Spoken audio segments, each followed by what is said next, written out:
are part of the University of Chicago, and that comes with a deep dedication to academic freedom, rigorous debate, freedom of expression. The fundamental approach of the Harris School to research, of course, puts evidence and analysis first. We are a place very dedicated to a science of policy, to taking our work and bringing it out into the world. And we think of this happening in multiple different ways. Of course, the faculty do engagement, but the most important way in which the school moves society, engages with society, changes policies, of course, through our alumni. And we think of the work of our alumni as the first order form of engagement. I think that we owe our students the absolutely best public policy education and student experience of any school in the country. We are 100% dedicated to making sure we are delivering that. And we're doing a lot to try and make it happen.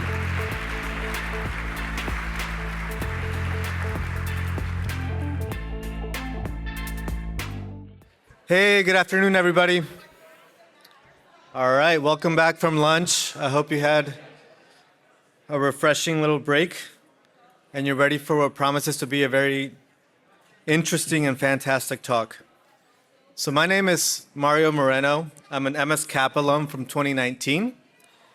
When I left UChicago, I spent 3 years serving in the Biden-Harris administration, and then I returned back to the University of Chicago, where I am the chief of staff to the current provost and former Harris Dean, Kate Baker. It's been a fascinating experience being back in this university-wide role after being a student here. When I was a student here, I was constantly amazed by the quality of my classes, the ability to reach out to professors to talk about their research, the drive of my fellow students, the breadth of the opportunities available to me on campus. Now, as an administrator, I'm learning that the opportunities that Harris provides to its faculty and its students, they don't happen by accident. They're the result of talented leaders who are able to identify compelling ideas, build consensus around pursuing them, and know how to implement them. That's why today I'm excited to introduce one of the most talented leaders we have on campus, Dean Ethan Bueno de Mesquita. Dean Bueno de Mesquita studied at the college. He joined Harris as a faculty member in 2007. He is a political scientist who applies game theory to the study of conflict, political violence, national security, and electoral politics. He is an expert on policy issues related to AI, technology, and society. He has served as Deputy Dean of Harris, was appointed Interim Dean in March of 2023, and appointed Dean just over a year ago in April 2024.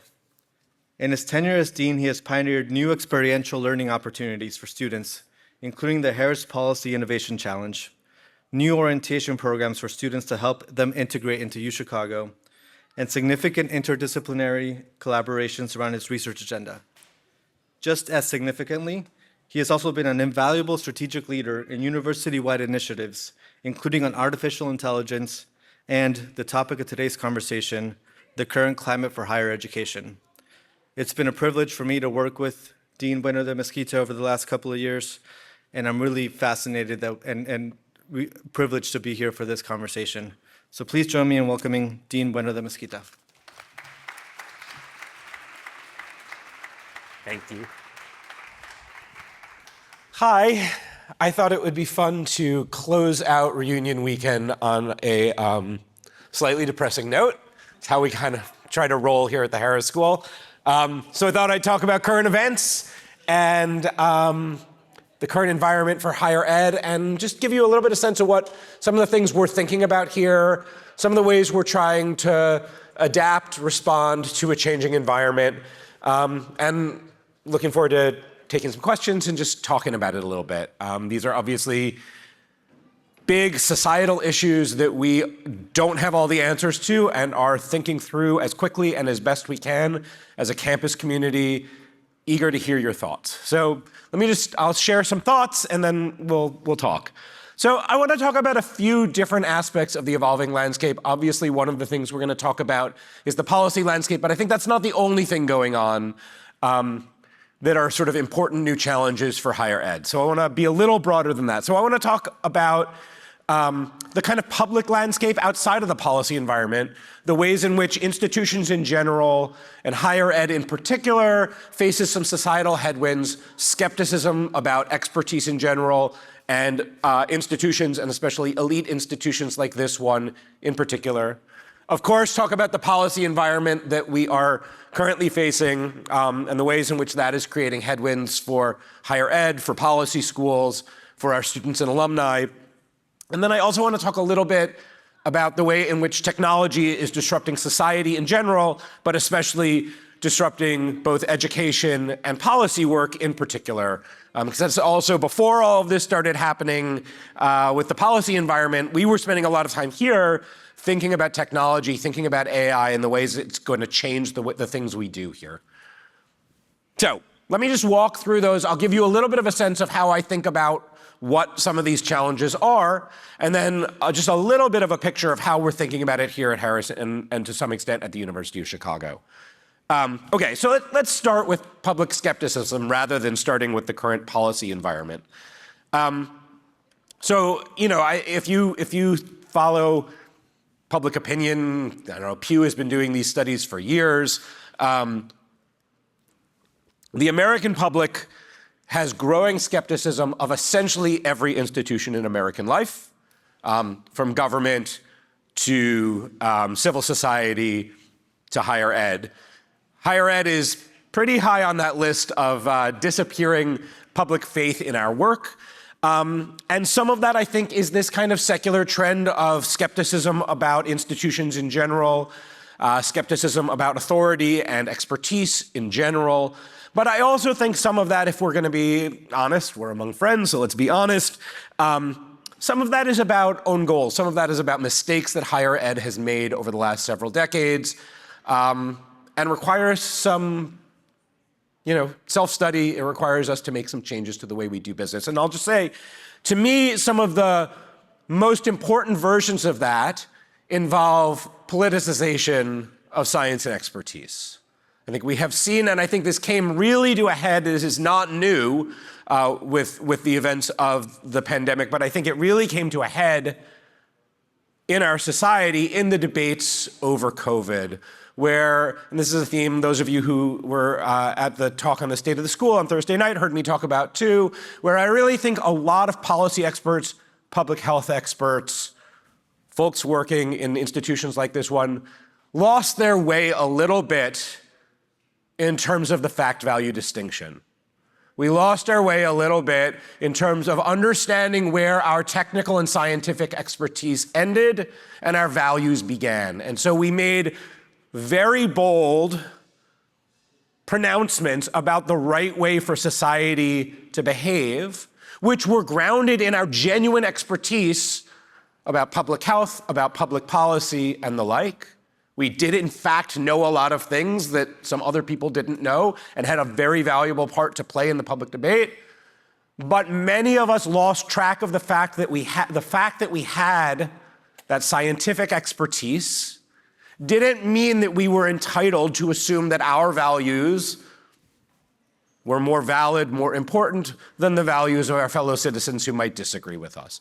There is a process for expertise and scientific knowledge and fact-based studies to make their way into the public discourse, but that path cannot be simply that scientists get to tell society what to do. We live in a larger democracy where we disagree with each other for lots of reasons that have nothing to do with facts, nothing to do with science, but have to do with competing values, competing life experiences, competing interests. And to some extent, those of us working, let's say, in the ivory tower of public health schools and public policy schools forgot our humility. And I think we've paid a price for that. And I think we need to think very carefully about that. President Alvasados has been talking about this a lot. You see this in the COVID discourse, but you see it more broadly. You see it in things like the editors of learned journals and scientific journals making political endorsements, which I think is just a fundamental mistake if you want to preserve the sanctity of scientific expertise, to assert that scientific expertise gives you a privileged place relative to your fellow citizens in terms of evaluating not just the facts, but the vast conflict of values, which are what is playing out when we vote for a candidate. Okay, so I think politicization has played a role in eroding public trust, in expertise in higher ed. There's other things too. I think, especially in public policy and in those parts of the scientific realm that involve studying human beings, but more broadly than that, this is true also in parts of biology, et cetera, we have had a profound epistemic crisis. We've had, for those of you who follow these things, what we've come to call the replication crisis, that it turns out that we make mistakes in science, of course. We are constantly trying to self-correct, but that some of those mistakes, for I think understandable reasons, became systematic. We became convinced that some of the things we thought were true, and then if you wanted to publish a paper, you kind of had to come to the conclusion that everybody already thought was true.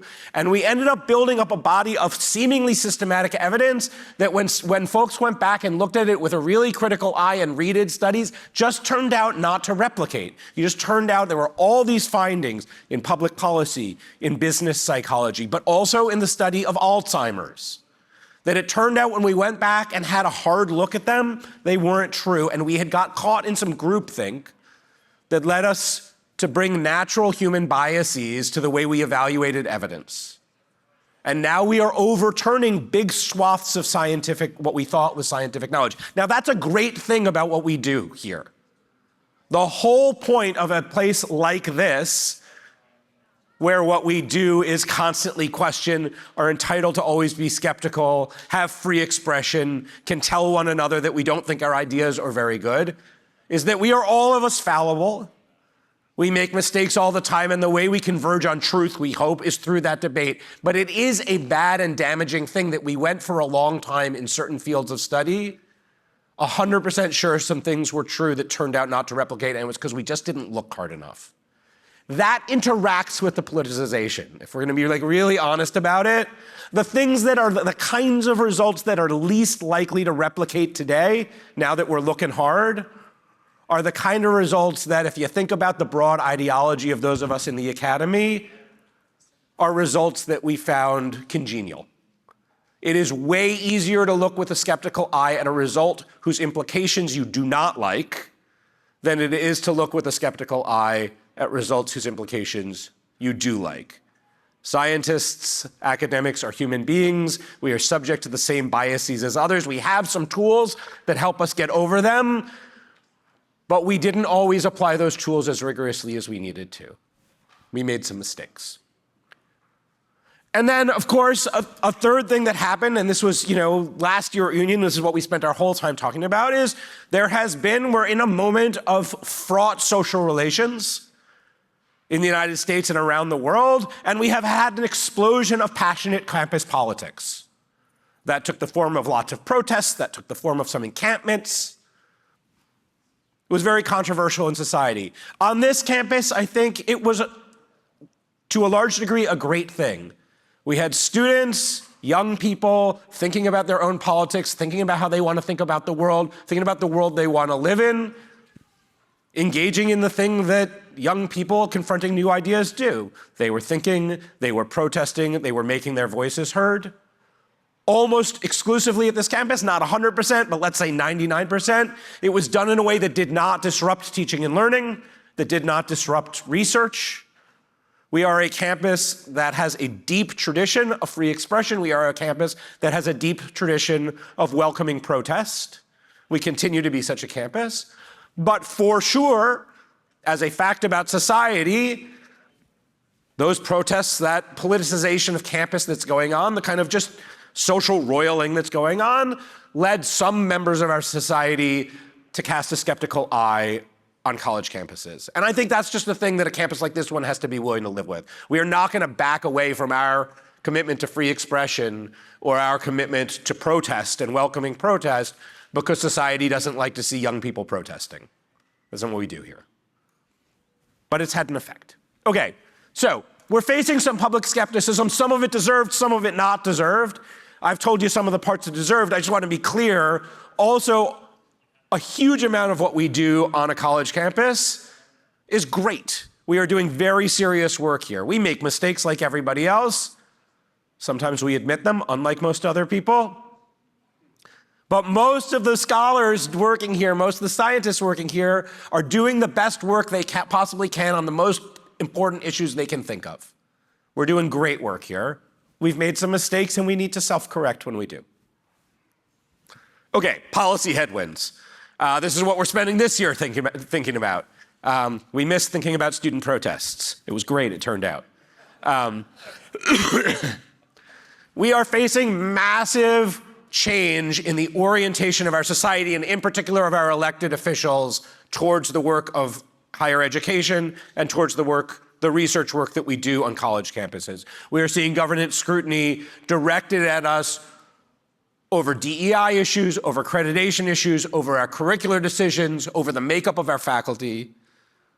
They are using as levers to try and get us to change our behavior on some of these dimensions.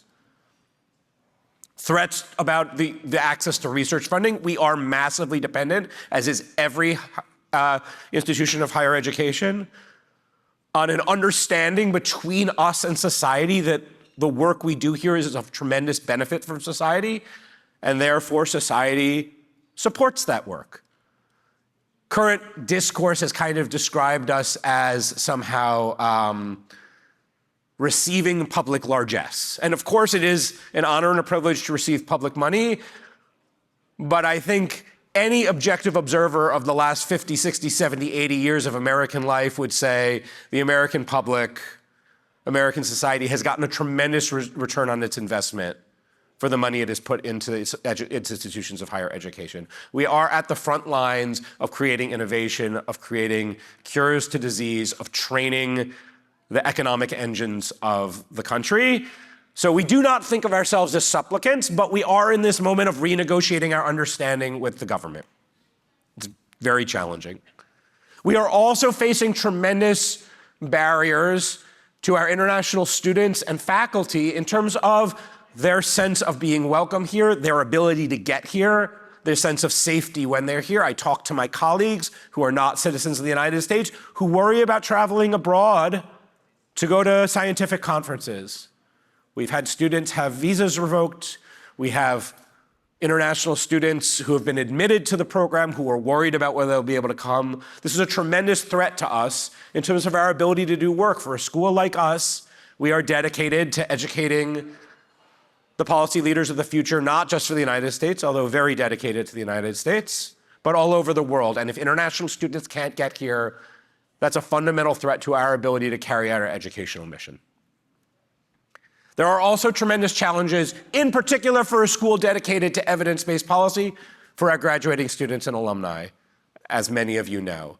People who have spent their careers in the federal government are losing their jobs. We have many alumni working not just in government, but in the nonprofit sector, in international development, a sector which has had its budget slashed, people losing their jobs. I'll talk a little more about that as we go. But these are big policy headwinds for universities, for higher ed, and for a school of public policy in particular. Finally, before all of this started, well, maybe not before the decline in trust in higher ed, but at least before the current policy landscape changed, we were thinking a ton about tech disruption. The emergence of highly capable AI presents really pretty fundamental challenges, both for how we do education. It is simply the case, for those of you who remember going to the Harris School and spending 20 hours working on a stats or a micro problem set, you're still supposed to do that, but the truth is that most of the time ChatGPT can do them in a second. It's really, really good at intermediate micro, and it is really, really good at answering basic stats questions.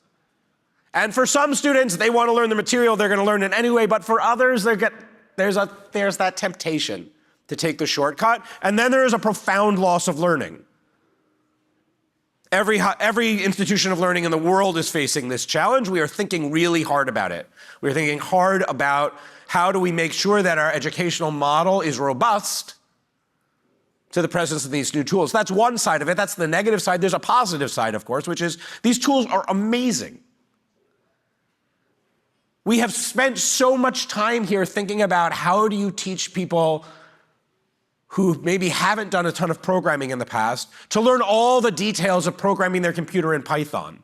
That's a big lift, and it takes a lot of time that could otherwise be spent learning the details of energy policy, or of development policy, or learning to think about politics in a new way. And it is simply the case that that problem is now solved. If you understand the architecture of how to program a computer, your computer will tell you the details. So there's tremendous opportunities for us in terms of what we can do because there's these amazing productivity enhancers. Moreover, our students are going to go out into a workforce where they are going to be expected to be masters of the use of those tools.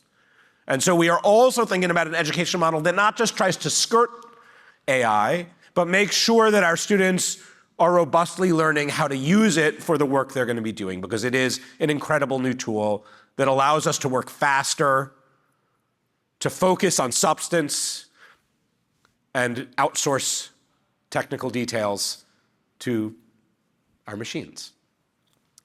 There is also, of course, a changing future of work, changing the future of the economy. That presents pedagogical, educational challenges. It's also a major topic of policy study, and one that we care a lot about here. So the other thing we are trying to think about is, how does a policy school make sure it is part of the conversation about how do we design policies that get us the technological future that will drive a society, the society we want, rather than a technological future that will drive a society we don't want. That's a fundamental policy problem. The Harris School is putting a lot of energy into thinking about creating a faculty, creating research work streams, creating teaching that'll put us at the center of that conversation. Okay, how are we responding? I've told you a little bit already. Excuse me. On this question about politicization, replication crisis, et cetera, I would say we were responding well in advance of society becoming aware of these things. So the Harris School has always, of course, been dedicated to rigor, to skepticism, to argumentation. I sometimes describe our approach in terms of these three pillars of what it means to be a rigorous analysis and evidence-based policy researcher, where, of course, it begins with what we might talk about as the University of Chicago tradition of fearless questioning. No question is out of bounds. You are always entitled to be skeptical. You are always entitled to look at societal orthodoxies and ask whether or not they are true. You can study any question. You can talk about any question. That is the prerequisite for not getting stuck in ways of thinking. That is the prerequisite for getting past the replication crisis. Rigorous scrutiny is the second part of that we always subject things to the evidence. We always subject things to argument. We are ruthlessly skeptical of one another's claims and of society's claims. It's like a little rough when you're giving a talk. It's not the best. But it's the thing that I think insulates us in lots of ways against the worst of these risks. And then finally, we are talking a lot, and we have been for the last few years, but in some ways this is a newer part of our discourse, about this issue of the fact-value distinction. How do you build a research community that has the right kind of humility, that understands what it knows and where its expertise lies, and understands which part of the reflecting on society and societal choices is not a question of expertise, but a question of values, where we should enter the public conversation armed with facts, ready to help, but with the humility to understand that our fellow citizens have valid opinions too, and that we should be talking with open minds. We should be empathetic towards those who disagree with us, not because they disagree with us about the facts, but because they have different values than us. And so how to play the role of the expert in society while also humbly respecting the democratic process, the conflict of values. That's a very important part of the discourse we're having here, and we're having it both about our teaching and about our research.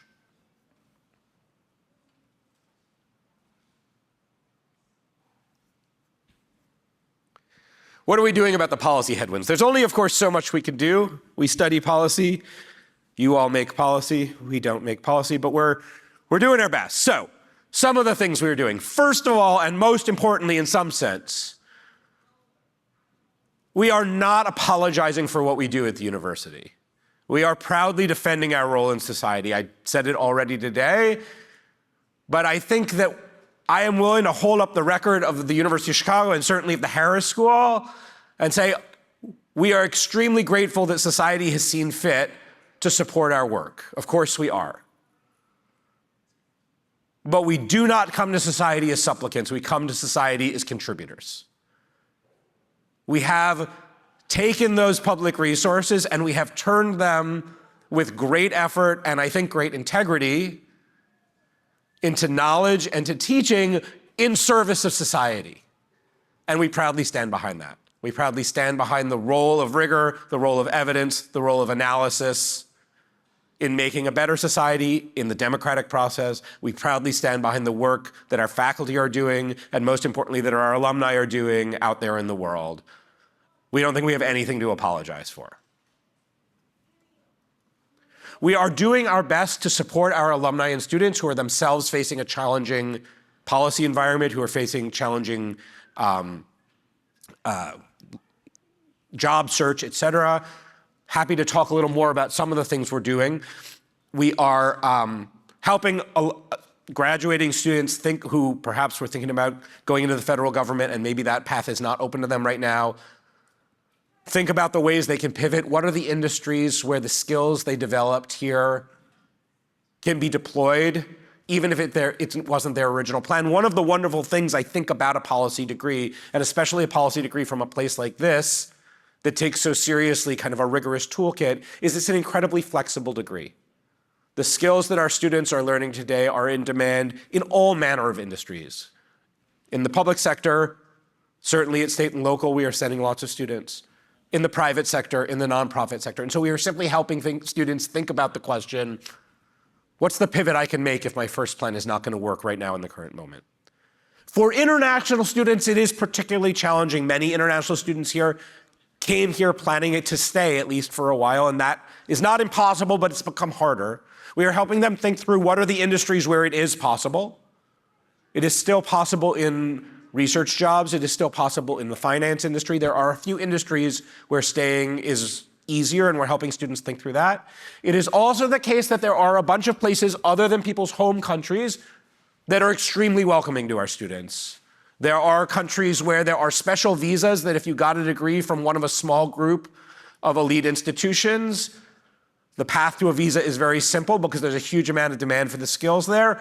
That is true for our students in the UK, it is true in the United Arab Emirates, it's true in a few other places. And so we're helping international students who are thinking about what their next step is. If it's not in the United States, think about options beyond going home, where in particular, having come to the Harris School and the University of Chicago provides open doors.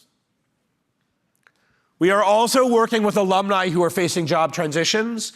The Career Development Office is more than happy to work with alumni who would like help thinking these things through. We've run some workshops. In particular, we've run a bunch of workshops for folks working in international development because the environment has been so challenging for them, and we have a lot of expertise here, and we have a very good network here. We are open to doing that for other industries. If you are an alum who is facing these kinds of headwinds, I encourage you to reach out to us. I encourage you to reach out to our Career Development Office. We are more than happy to be a resource. We want to be. And of course, as an institution, not exactly as a school, but as an institution, the University of Chicago is doing a lot. The University of Chicago has joined various lawsuits to push back against what we think are unlawful restrictions on research funding and other. President Olivisados has made a series of statements, which I encourage you to read, about our enduring values, about our commitment to international students, about our views on the importance of research funding, about our solidarity with other institutions of higher education. We have not in particular joined some of the collective statements. I think this is, and there's a statement from the president about this too, which is a little recursive. But we are an institution that speaks with a distinctive voice and have a long-standing, I'd say, reluctance to join collective statements written by others. But I think we have been extremely clear in our speaking that we stand in solidarity with the rest of higher education and that we are not backing away from our values. We are, of course, also as an institution doing lots of things by word and action quietly. A lot of this work is behind the scenes work. It involves talking to political representatives and the like, trying to understand how we can make the case for higher ed. What are the reforms we can all agree on? And what are the places where we really need to show them the value we've created for society? But the university is for sure very dedicated to making sure that research, that teaching continue as robustly as is possible in the current policy environment. I already talked a little bit about some of what we're doing in tech disruption. We are thinking a lot about AI as a teaching tool. We are training students for an AI-driven world. In our courses on data analysis and the like, we are integrating AI tools into their learning. We are also teaching a lot about tech and society. I do a lot of my own research on tech and society issues. We have built a research group here, and we are working hard to build a bigger and more prominent research group here. We have gathered colleagues from the computer science department, from the law school, from the Crown School, from all around campus, from the business school, to come here to the Keller Center twice a month to work on tech and society issues, to think about curriculum, to think about research. We're working hard on making sure the University of Chicago is a leading voice in this critical policy area, and in particular that the Harris School is helping lead the University of Chicago. Finally, I'll just say this is a moment where the University of Chicago's deep tradition of academic freedom and free expression, I think, stands us in particularly good stead. We are a place that has always and continues to stand up for free expression for our students and our faculty. There is absolutely no expectation that our faculty agree with us or our students agree with us on anything. They say what they like, they think what they like. If what they say are things that our government doesn't like, that's just perfectly fine. That is what we do here. We are here to debate. We are here to argue. We are here to learn from one another. We are also, however, an institution that is deeply committed on the institutional side to neutrality on matters of public import. We do not and have not taken stands on issues like the Israel-Palestine conflict or the war in Ukraine or abortion or whatever, or American elections. The institution does not take stands on those things precisely because we want to preserve the freedom of our students and faculty to think whatever they want and say whatever they want without fear of running afoul of institutional orthodoxies, the opinions of their leaders, etc. The one exception to this rule of institutional neutrality is we do take stands on matters of direct import for the research and teaching mission of the University of Chicago. When policy changes in ways that might disrupt our ability to do cancer research, say by cutting the NIH budget, we have an opinion as an institution, because that's about what we do here. And I think we have been served well by that in our whole history, certainly in the last couple of years. As I said, we are a place that is welcome to protest. We have a report, in fact, in our free speech tradition that encourages protest. It is the view of the University of Chicago that protest is a natural outgrowth of the process of learning and being confronted by new ideas, and certainly in particular for young people with developing as human beings and citizens, in terms of understanding what it means to be a citizen in a democratic society. Part of that is, for some people, learning to protest. Some of that is, for some people, learning to be confronted by protest, learning to be confronted by forms of political contestation that may make you uncomfortable. And finally, along with all of this protest and speech and whatever, we are also dedicated to creating a culture of productive discussion. The whole point of free expression at a university is we're supposed to learn from each other. We are supposed to discover what it is about one another that makes us disagree, even when we agree on the facts. And protest is part of that, but to my taste at least, the most important part of that is learning to talk to people and listen to people you disagree with in an empathetic way. learning to view it as an opportunity and adventure to find out why a smart person of goodwill disagrees with you on fundamental issues. We're doing a ton of work on that, in particular here at the Harris School. This past year, at orientation, for the first time, we did the following activity, which we will do forevermore, as long as I'm here at least. We surveyed all of our students, all of our incoming students, anonymously on their opinions on all manner of hot button issues. What do they think about abortion? What do they think about trans rights? What do they think about affirmative action? What do they think about Israel-Palestine? Whatever controversial issue you have in your head, we asked them about it.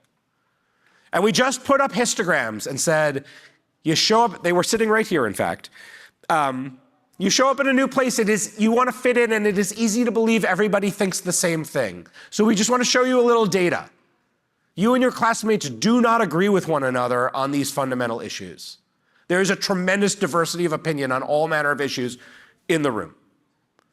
And it would be a tragedy to go through 2 years of graduate school at a public policy school of all places and not learn why it is that the people sitting next to you disagree with you on these fundamental issues. Let's not create a culture where we are all scared to say what we think because we think everyone else thinks something else. We can show you the data. We don't all think the same things on anything. So let's learn to talk with one another and find out why. We're working really hard on building that culture here. I think it is sort of the essence of what it means to be a university where people can learn from another, and especially at a place like this where what we are doing is reflecting on society and what kinds of society we want to build and how we do it. We should figure out why we disagree with one another about about the kind of society we want to create. Doing a lot of work on that front. Okay. I'm going to stop there, and I'm happy to answer questions.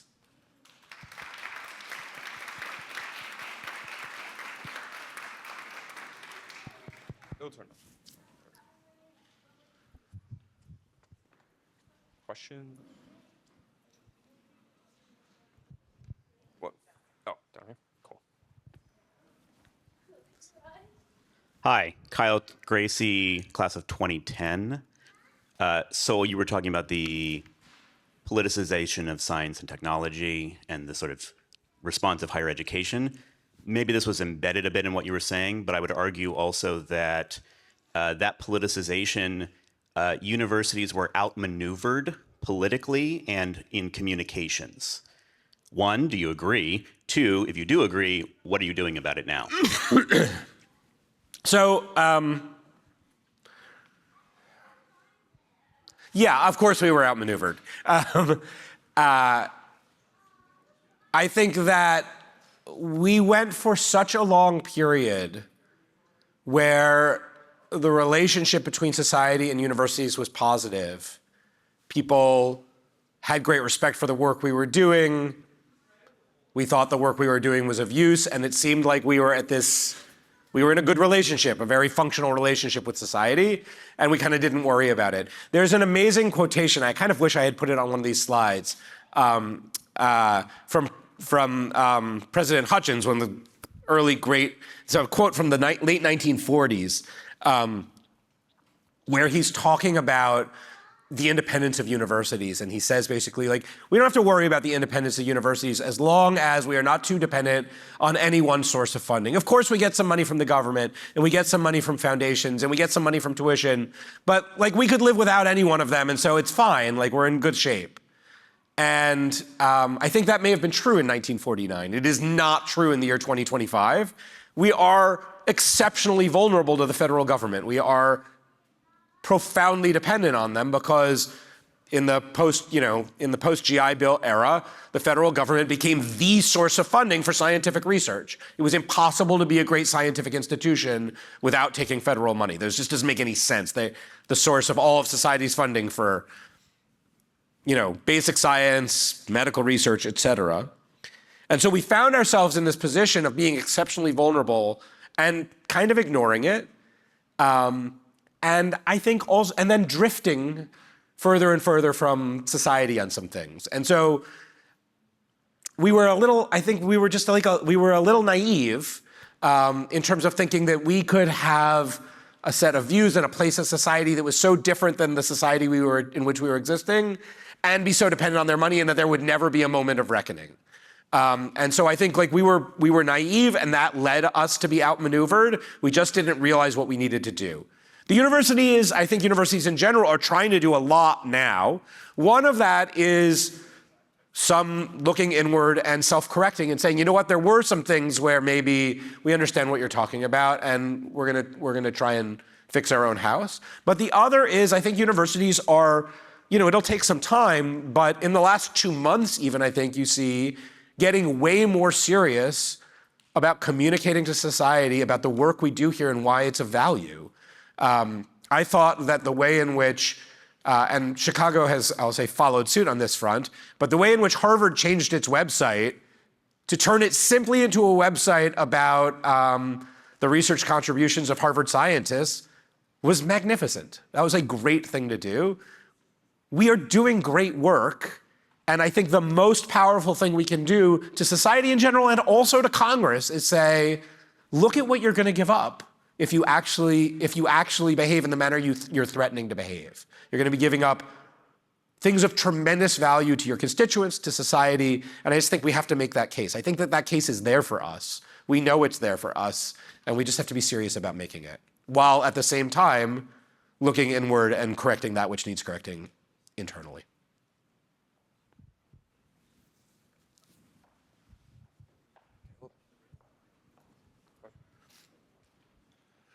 Hi, Caleb Harrod, class of 2020. Sure.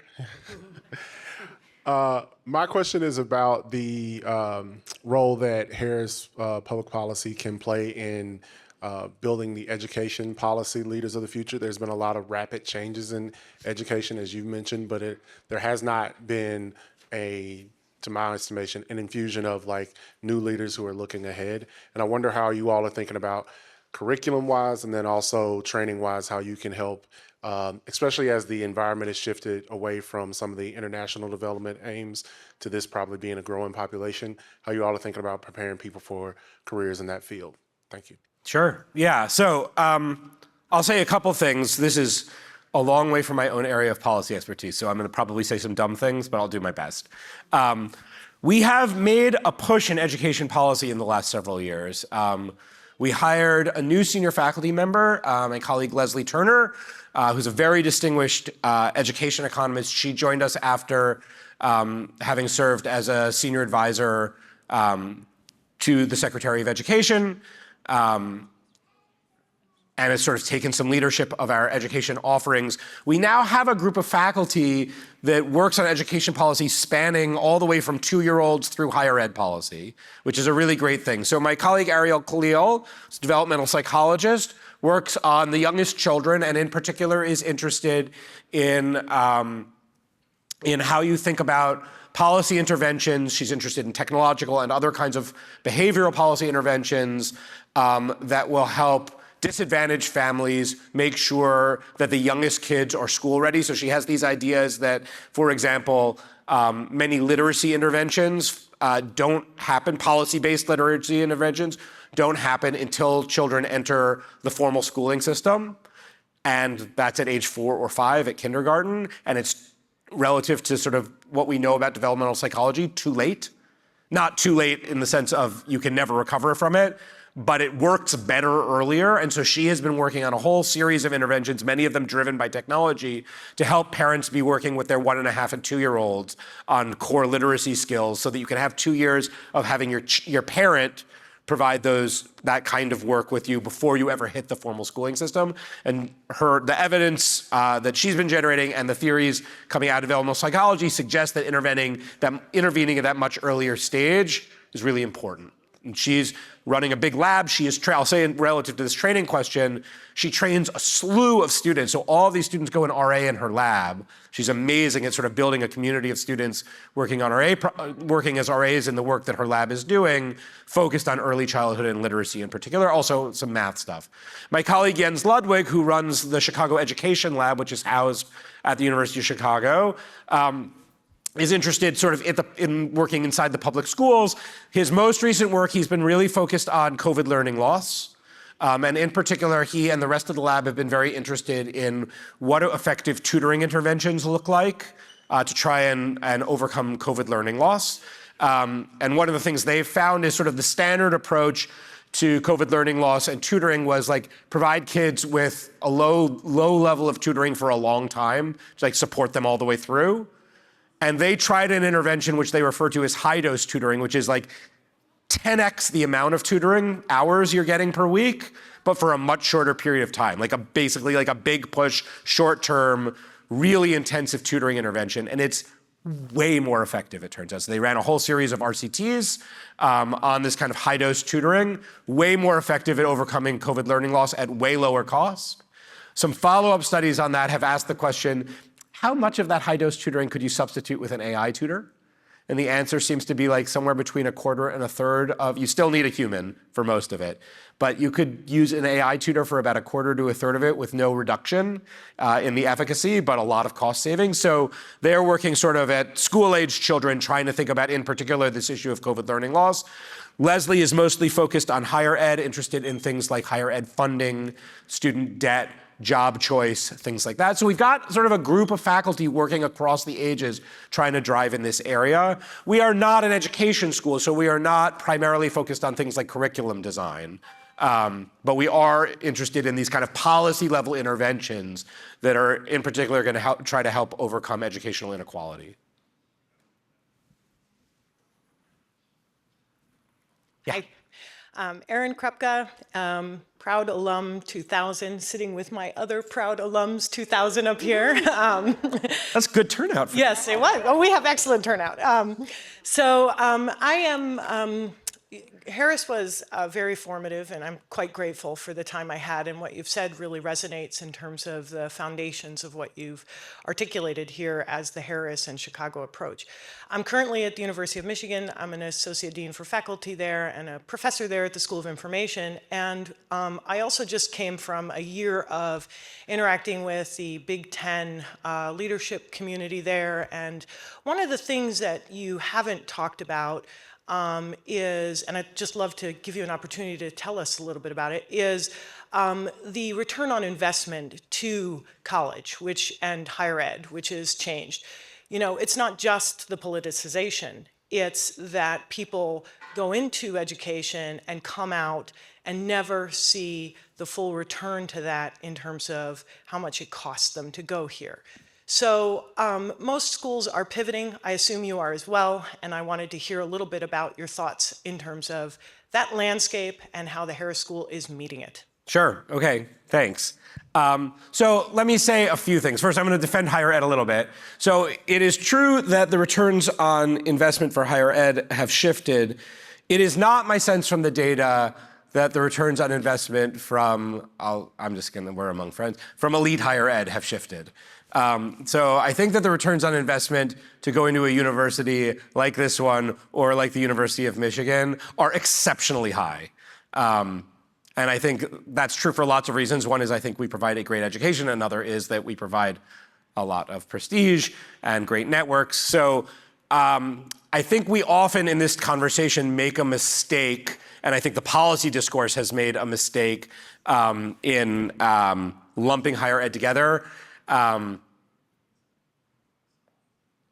If I had more time, so Leslie Turner has done sort of some really interesting work on these questions of federal policy about aid and where it turned, about sort of federal loans and the like, and where the returns on loans are high and where the returns on loans are low. Our kinds of institutions, they are high. Community colleges, they are high. And there's some stuff in between where they are not. So that's one thing. That said, you know, the Harris School is very dedicated to training people for public service where they may not go on to make oodles of money.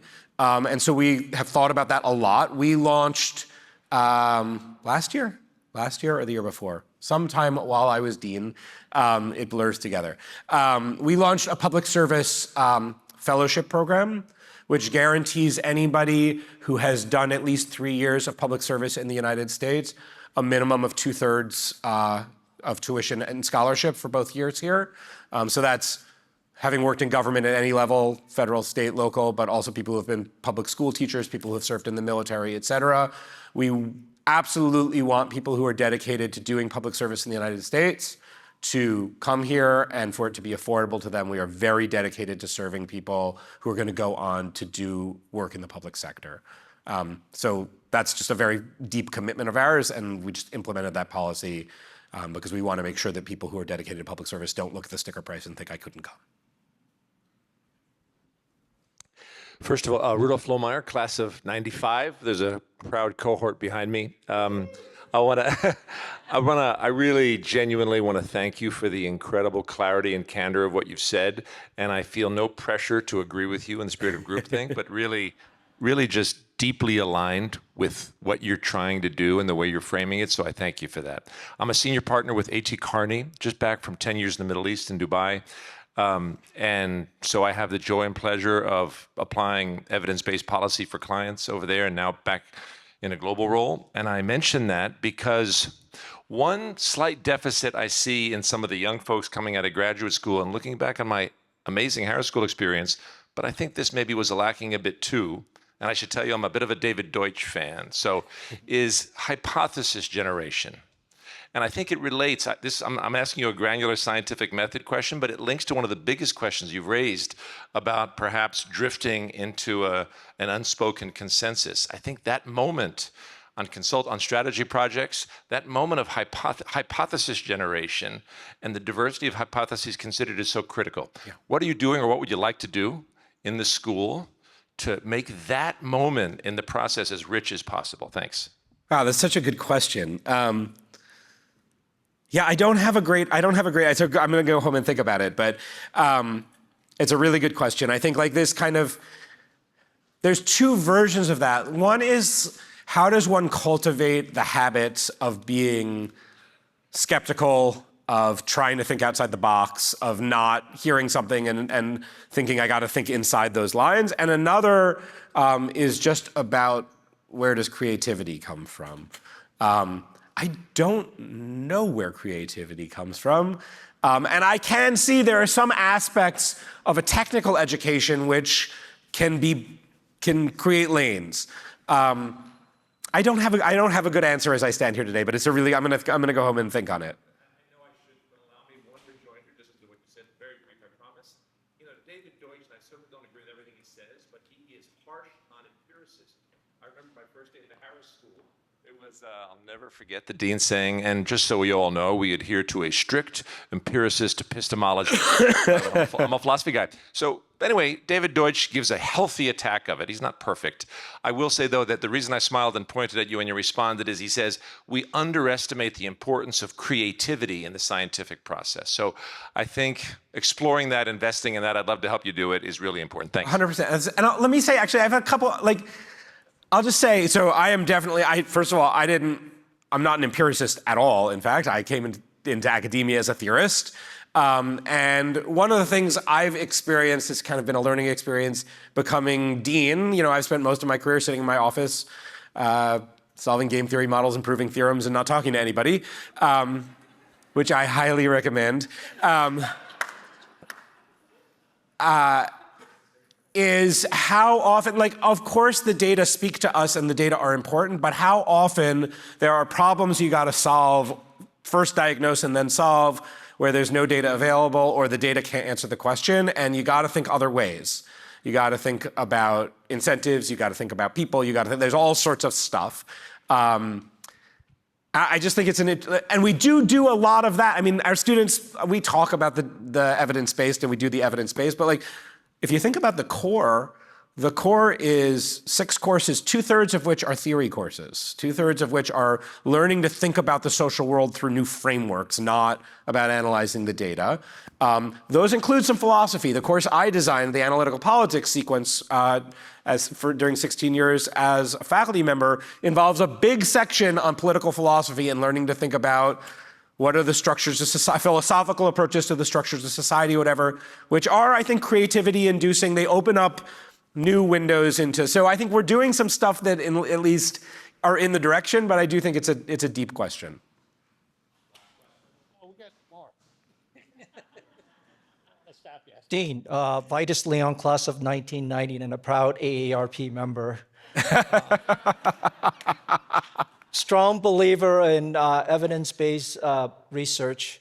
From a higher educational perspective, do you think part of our challenge is to translate those evidence-based findings into simple messaging, or dare I say values, and turning those values or simple messagings and engaged in productive discussions, in your terminology, with those people who don't necessarily share our values? And also, do you think does AI, advanced AI, can help with this? Okay, so I'll say a few things. So I think my answer, at least to your question, depends a lot on who us is. So I think the role of the policy expert, let's say the faculty member who did a study or whatever, is to have some things which they have good reason to believe are true, make those things accessible. So I agree, you got to have a clear message. And the message can't just be a slogan, because I think part of our role is an epistemic role. We are supposed to tell them what's true, and we're also supposed to say why. People are not supposed to believe us because we have PhDs. That's ridiculous. They're supposed to believe us because we have argument and evidence. So those have to be distilled in a way that's digestible, but that's our role. I would distinguish that from turning that into values. I think that the role of the policy entrepreneur, the politician, the policy leader is the responsible one, at least, is to say, I've got some values, some things I'm hoping to achieve. I got some evidence and some reasons and some arguments, and I'm going to put those together into a conclusion. I think it's actually important from this humility, knowing where expertise ends and values start perspective, that the policy technocrat, the policy school professor, whatever, I mean, the policy school professors also have their own values, and as long as they're clear about what's evidence and what's values, they should say whatever they want. But you see the distinction I'm making, to be really clear that it's not our job to dictate the values. It's our job to inform decision makers. That's how I think about it, at least. AI is a huge help in communicating clearly, I'll just say.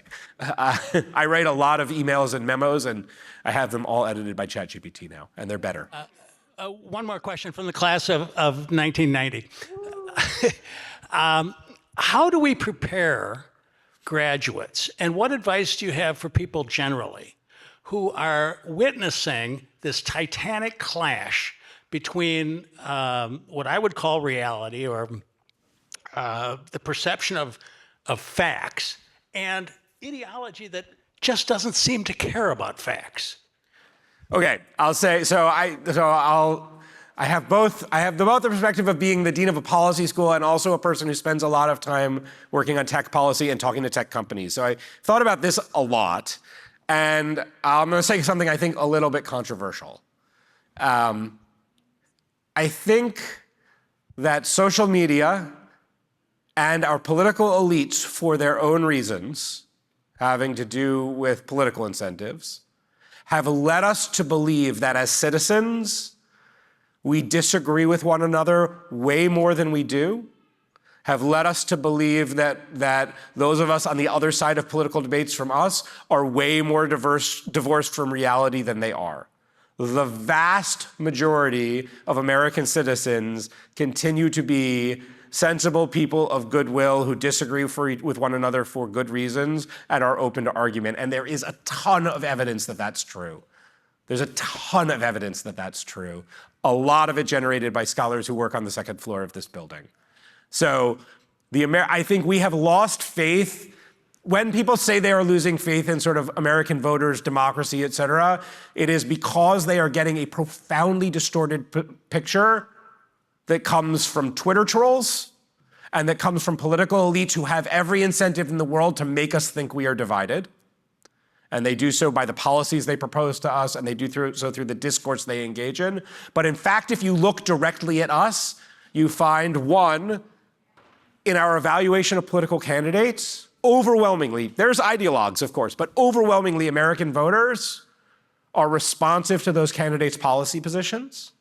You find that when you ask American voters their opinions on what look like very polarized political issues, we in fact, of course we disagree with each other. Of course Republicans are to the right of Democrats, but we don't disagree with each other like that. We disagree with each other like that. I talked about this some on Thursday, some work by my colleague Anthony Fowler, who showed, for example, If you present American voters with the minimum wage proposal that who did it? Adam Schiff proposed $25 an hour minimum wage. Democrats overwhelmingly support it. Republicans overwhelmingly reject it, like 80-20, 90-10 kind of numbers. We look massively polarized. If instead you just ask Americans, what do you think the federal minimum wage is? What the federal minimum wage should be?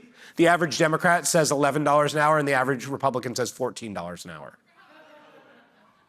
Yes, other way. The average Democrat says 14, the average Republican says 11. Sorry. But the point, right? So on $25 an hour, which is what our political leaders tell us to talk about, we radically disagree with each other. We look incredibly polarized. If you ask us, do you want a $12.50 federal minimum wage? 80% of us say yes. That's true on abortion. It's true on a whole slew of issues. So I'll just say, I think that social media and the perverse incentives of some of our elected officials have led us to believe that we are more irrational and more divided than we actually are.